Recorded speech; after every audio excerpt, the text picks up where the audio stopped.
ಶಬರಿಮಲೆ ಚಿನ್ನ ಕಳುವು ಕೇಸ್ಗೆ ಬಳ್ಳಾರಿ ಲಿಂಕ್. ಬಳ್ಳಾರಿಯ ರೊದ್ದಂ ಜ್ಯುವೆಲರಿ ಮೇಲೂ ಇಡಿ ದಾಳಿಯಾಗಿದೆ. ದಾಖಲೆ ಪರಿಶೀಲನೆ ನಡೆಸ್ತಾ ಇದ್ದಾರೆ 9 ಅಧಿಕಾರಿಗಳ ತಂಡ. ಬಳ್ಳಾರಿ ಬೆಂಗಳೂರು ರಸ್ತೆಯಲ್ಲಿರುವಂತಹ ರೊದ್ದಂ ಜ್ಯುವೆಲರ್ಸ್ ಗೋವರ್ಧನ್ಗೆ ಸೇರಿದಂತ ಈ ರೊದ್ದಂ ಜ್ಯುವೆಲರಿಯಲ್ಲಿ ಇಡಿ ಅಧಿಕಾರಿಗಳ ಶೋಧ ಮುಂದುವರೆದಿದೆ. ಪ್ರಧಾನ ಅರ್ಚಕನ ಜೊತೆ ಸೇರಿ ಗೋವರ್ಧನ್ ಬಾಗಿಲನ್ನ ನಿರ್ಮಿಸಿದೆ. ಈಗಾಗಲೇ ಗೋವರ್ಧನ್ ಬಂಧನ ಆಗಿದೆ ಕೇರಳ ಎಸ್ಐಟಿಯಿಂದ. ಗೋವರ್ಧನ್ ಕುಟುಂಬಸ್ಥರನ್ನ ಕರೆಸಿ ಇಡಿ ಟೀಮ್ ಶೋಧ ನಡೆಸ್ತಾ ಇದೆ. ಸಿಆರ್ಪಿಎಫ್ ಭದ್ರತೆಯೊಂದಿಗೆ ಜ್ಯುವೆಲರಿಯ ಇಂಚಿಂಚು ತಪಾಸಣೆಯನ್ನ ನಡೆಸ್ತಾ ಇದ್ದಾರೆ ಅಧಿಕಾರಿಗಳು.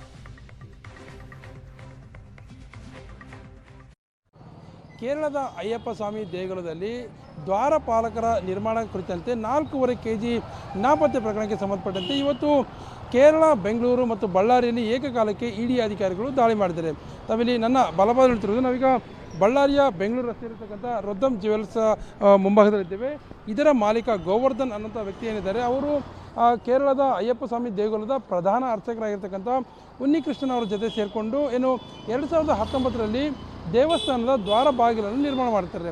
ದ್ವಾರ ಬಾಗಿಲು ನಿರ್ಮಾಣವಾದ ಬಳಿಕ ದ್ವಾರಪಾಲಕರ ಒಂದು ಚಿನ್ನದ ಗಟ್ಟಿ ಏನಿರ್ತದೆ ಅದನ್ನು ರಿನೋವೇಷನ್ ಮಾಡೋದು ಸಂಬಂಧಪಟ್ಟಂತೆ ಸಾಕಷ್ಟು ಚರ್ಚೆ ಆಗಿರುತ್ತೆ. ಅದನ್ನು ರಿನೋವೇಷನ್ ಮಾಡುವಂಥ ಸಂದರ್ಭದಲ್ಲಿ ಸರಿಸುಮಾರಾಗಿ 4.5 kgಯಷ್ಟು ಚಿನ್ನವನ್ನು ನಾಪತ್ತೆ ಮಾಡಿದ್ದಾರೆ ಅಂತ ಆರೋಪ ಇದೀಗ ಕೇಳಿಬಂದಿದೆ. ಆದರೆ ದ್ವಾರಪಾಲಕರ ರಿನೋವೇಷನ್ ಮಾಡ್ತಕ್ಕಂಥ ಸಂದರ್ಭದಲ್ಲಿ ಅದಕ್ಕಿಂತ ಮುಂಚೆ ದ್ವಾರ ಬಾಗಿಲು ರಿನೋವೇಷನ್ ಆಗಿರ್ತದೆ.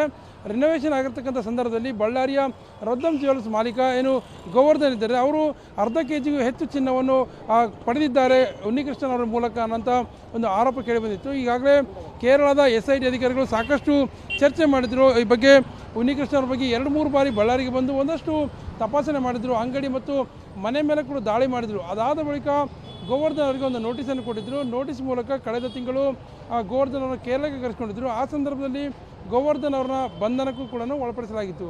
ಅದಾದ ಬಳಿಕ ಸರಿಸುಮಾರಾಗಿ 1 ತಿಂಗಳ ಬಳಿಕ ಇದೀಗ ಪ್ರಕರಣದಲ್ಲಿ ಇಡಿ ಅಧಿಕಾರಿಗಳು ಎಂಟ್ರಿ ಆಗಿದ್ದಾರೆ.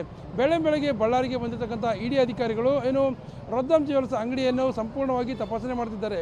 9 ಜನ ಅಧಿಕಾರಿಗಳ ತಂಡ ಮತ್ತು 6 ಜನ CRPF ಭದ್ರತೆಯೊಂದಿಗೆ ಬಂದಿರತಕ್ಕಂಥ ತಂಡ, ಬೆಂಗಳೂರಿನಿಂದ ಬಂದಿರತಕ್ಕಂಥ ತಂಡ ಏನೆಲ್ಲ ವ್ಯವಹಾರ ಅಂದರೆ 2019ರಿಂದ ಈವರೆಗೂ ಅಂಗಡಿಯಲ್ಲಿ ಏನೆಲ್ಲ ವ್ಯವಹಾರ ಆಯಿತು, ಎಷ್ಟು ಬಂಗಾರವನ್ನು ಇವರು ಖರೀದಿ ಮಾಡಿದರು, ಎಷ್ಟು ಬಂಗಾರವನ್ನು ಮಾರಾಟ ಮಾಡಿದರು, ಅದೆಲ್ಲವನ್ನೂ ಸೇರಿದಂತೆ ಏನೆಲ್ಲ ವ್ಯಾಪಾರ ವಹಿವಾಟು ಆಗಿತ್ತು ಅದೆಲ್ಲದರ ಬಗ್ಗೆ ಒಂದಷ್ಟು ಮಾಹಿತಿಯನ್ನು ತೆಗೆದುಕೊಳ್ತಂಥ ಕೆಲಸವನ್ನು ಇಲ್ಲಿನ ಅಧಿಕಾರಿಗಳು ಮಾಡ್ತಿದ್ದಾರೆ. ಈಗಾಗಲೇ ಹೇಳಿದಂತೆ ಮನೆಯವರು ಕೂಡ ಇರಲಿಲ್ಲ. ಅಂದರೆ ರೊದ್ದಂ ಜ್ಯುವೆಲ್ಸ್ ಅಂಗಡಿಗೆ ಯಾವಾಗ ಇಡಿ ಅಧಿಕಾರಿಗಳು ಬಂದಿರ್ತಾರೆ ಆಗ ಅಂಗಡಿ ಬಂದಾಗಿರ್ತದೆ.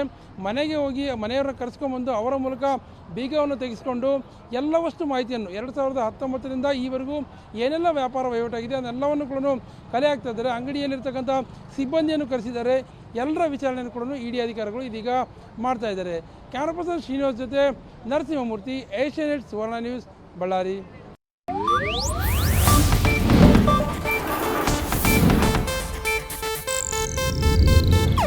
ಇದು ಏಷ್ಯಾನೆಟ್ ನ್ಯೂಸ್ ನೆಟ್ವರ್ಕ್ ಪ್ರಸ್ತುತಿ.